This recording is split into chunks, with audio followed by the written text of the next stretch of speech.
In the spring of 2023, one of Hollywood's most anticipated projects was taking shape. Colleen Hoover's best-selling novel, It Ends With Us, was being adapted for the big screen. And in the lead role, Blake Lively. Blake had risen to fame with Gossip Girl, became a tabloid favorite through her marriage to Ryan Reynolds, and was a mother of 4. She was opening a new chapter in her career. The character Lily Bloom would portray a strong woman surviving domestic violence. In the director's chair sat Justin Baldoni. Famous for Jane the Virgin, self-proclaimed feminist man, an inspiring figure known for his TED Talks. On the surface, a perfect team. But perfection is often just an illusion. When filming began in New Jersey, something was off from the very first days. According to Blake's lawyers, Justin Baldoni and producer Jamie Heath had created a hostile work environment on set. And that's when something no one could have predicted happened. But the truly shocking part was what Justin Baldoni said to Blake. The details that emerged in court documents would shake Hollywood to its core. According to documents Blake Lively submitted to the court, what happened during filming was deeply disturbing.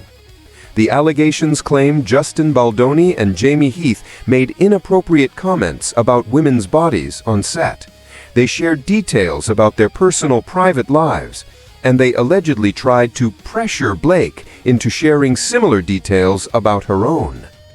A detail that emerged during deposition in court documents sent shockwaves through social media.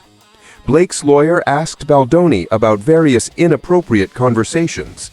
Baldoni admitted to discussing very personal topics with the pregnant Blake. Think about it for a moment. On a film set, in a professional environment, are such conversations normal, acceptable by Hollywood standards? But the story doesn't end here. A leaked behind-the-scenes video made things even more complicated. In the footage, Baldoni turns to the camera and jokingly says he missed the harassment training. Was it a joke? Was it real? You decide. But one thing was certain: Blake Lively would not stay silent. You haven't seen the biggest bombshell yet. Blake, together with Ryan Reynolds, made a move that would turn Justin Baldoni's world upside down. January 4th, 2024. Blake Lively and her husband Ryan Reynolds requested a face-to-face meeting with Wayfarer Studios. The topic? The repeated sexual harassment and disturbing behavior Blake allegedly experienced. At this meeting, Blake presented a series of protection demands for her return to production. According to her claims, these demands were to prevent previous incidents from recurring. Justin Baldoni's lawyers told a completely different story. According to them, Blake was using these demands to take over the film. Through documents she allegedly had signed under duress, she was pushing Baldoni out of the production. Baldoni's countersuit claimed Blake used her power to seize control of the film. When her demands weren't met, she decided to take revenge. Two sides, two different realities. So which one was true? Wait a minute, the film made $350 million at the box office, but on premiere night, Blake and Justin didn't even share the same stage. That's when everyone realized something was very, very wrong. August 6th, 2024, New York. It Ends With Us, world premiere. On the red carpet, Blake Lively, her husband Ryan Reynolds, and the book's author Colleen Hoover stood side by side. They were smiling, they were posing, but someone was missing. Justin Baldoni. The film's director and lead actor had been completely excluded from promotional events. Separate photo shoots, separate press tours. It was as if two different films were being promoted. Fans noticed immediately. Social media was buzzing. Why isn't Justin in any photos? Blake and the cast seemed to be avoiding Justin. Where is this tension coming from? The other actors in the film, Jenny Slate, Brandon Sklaner, they were all by Blake's side. Colleen Hoover, the author herself, was openly supporting Blake. Justin Baldoni was alone. The film grossed $350 million, becoming one of the year's most successful romantic dramas. But the battle behind the scenes was just beginning. You won't believe this, but Blake's attitude in interviews actually turned her own fans against her, and Justin Baldoni saw an opportunity to strike. When the film came out, Blake Lively faced criticism from an unexpected place: her own fans. In her interviews, while promoting this heavy film dealing with domestic violence, Blake was talking about her hair care products and cocktails. Critics were shocked. The film is about domestic violence, but Blake is selling hairspray? Lily Bloom is a serious victim, but the promotion has a cheerful party vibe. On social media, #BlakeLivelyIsOverParty started trending. Fans felt Blake wasn't giving the subject the seriousness it deserved. And that's exactly when Justin Baldoni's team allegedly made their move. At least according to Blake's claims. What you've seen so far is nothing, because the messages that emerged exposed Hollywood's darkest face. Professional reputation destroyers were entering the stage. December 20th, 2025, Blake Lively filed an 80-page complaint with the California Civil Rights Department. Her allegation? Justin Baldoni and Wayfarer Studios had orchestrated a professional smear campaign. According to the documents, crisis management expert Melissa Nathan and social media strategist Jed Wallace had been brought in. The goal? To destroy Blake Lively's reputation. In messages submitted by Blake's lawyers, Nathan allegedly wrote, "If they want to bury someone, we can do that." According to the allegations, the strategy included campaigns using fake accounts that appeared organic on social media, content portraying Blake as a bully and mean girl, coordinated attacks in forums and comment sections. This tactic is called astroturfing, like artificial turf, creating a fake public opinion. Baldoni's lawyers denied all this. According to them, criticism of Blake was entirely organic. Fans were criticizing Blake's interview performance of their own accord. But wait, Baldoni launched a counterattack, a $400 million lawsuit. And it wasn't just Blake in the crosshairs. Ryan Reynolds and the New York Times were targets too. January 25th, Baldoni broke his silence. First, he filed a $250 million libel lawsuit against the New York Times. The paper had reported on Blake's allegations. According to Baldoni, this was one-sided and false reporting. Then came the bigger move, a $400 million lawsuit against Blake Lively, Ryan Reynolds, and Blake's PR representative, Leslie Sloan. In the lawsuit, Baldoni alleged Blake, as one of the most famous celebrities, holds immense power. In 2024, she used that power to take over the film. She threatened to destroy our lives if we didn't bow to her demands. And when we didn't bow, that's exactly what she did. Baldoni's lawyer, Brian Friedman, went even further. He accused Blake's team of having worked with Harvey Weinstein, in past, one of Hollywood's most controversial figures. The war was heating up. June 2025, Judge Louis J. Lyman announced his decision. Baldoni's $400 million lawsuit dismissed. The judge ruled that Blake's sexual harassment allegations were legally protected statements. You can't sue someone for suing you. The lawsuit against the New York Times was dismissed as well.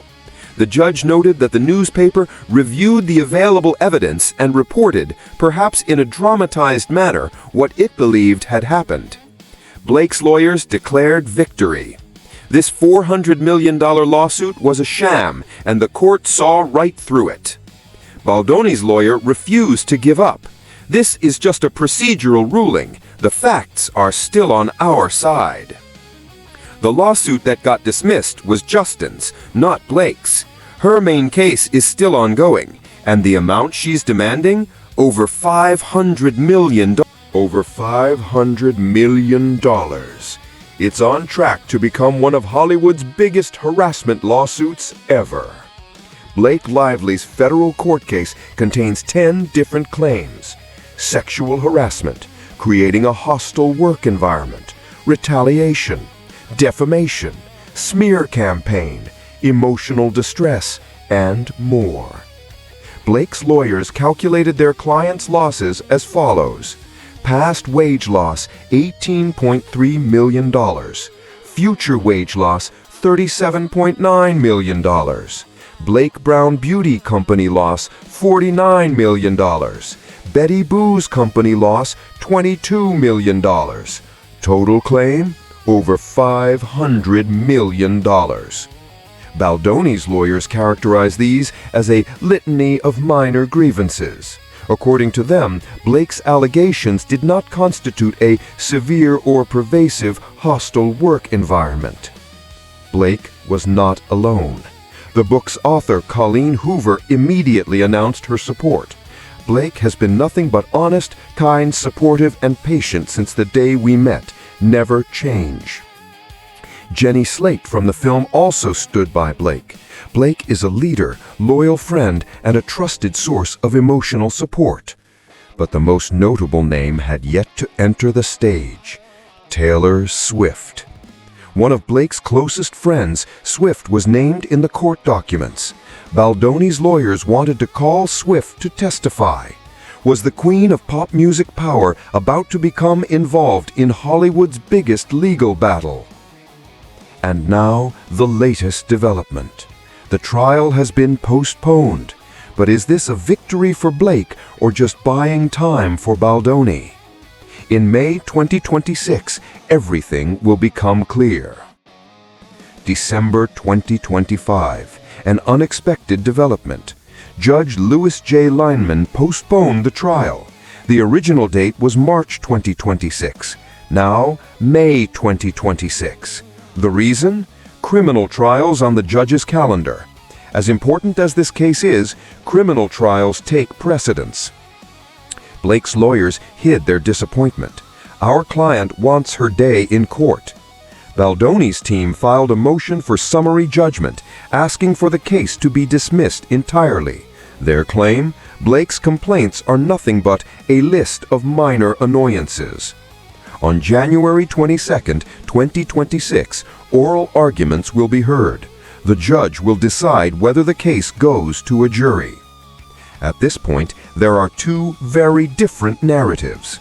Blake Lively's version: I simply wanted a safe work environment. When I complained, they retaliated. They tried to destroy my reputation with a professional smear campaign. I've suffered over $500 million in damages. Justin Baldoni's version: Blake tried to take over the film. When we didn't bow to her demands, she collaborated with the New York Times to lynch us publicly. The harassment allegations are completely fabricated. They can't both be entirely true. But perhaps neither is entirely false either. Hollywood is a complicated place. Power dynamics, ego clashes, creative differences, all mixed together. This case is not just about Blake and Justin. Women's voices are rising in Hollywood. Since the #MeToo movement, harassment allegations on sets are being taken more seriously. But at the same time, the threat of defamation lawsuits is also increasing. Accused parties are trying to silence accusers with counter lawsuits. Blake's lawyers call this tactic the Darvo tactic: deny, attack, reverse victim and offender. Baldoni's lawyers say Blake is the one using bullying tactics. Who is right? The court will decide. May 2026. Hollywood's eyes will be on the federal court in New York. Blake Lively is demanding over $500 million in damages. She will testify in court. The trial could last for months. Justin Baldoni is defending his career and reputation. His lawsuit was dismissed, but he hasn't given up the fight. Colleen Hoover's book was about domestic violence, but the real-life drama has surpassed the fiction. It ends with us. It ends with us.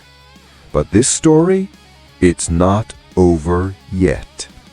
This is the story of one of Hollywood's biggest legal battles. Who is right? Who is the victim? We'll find out in May 2026.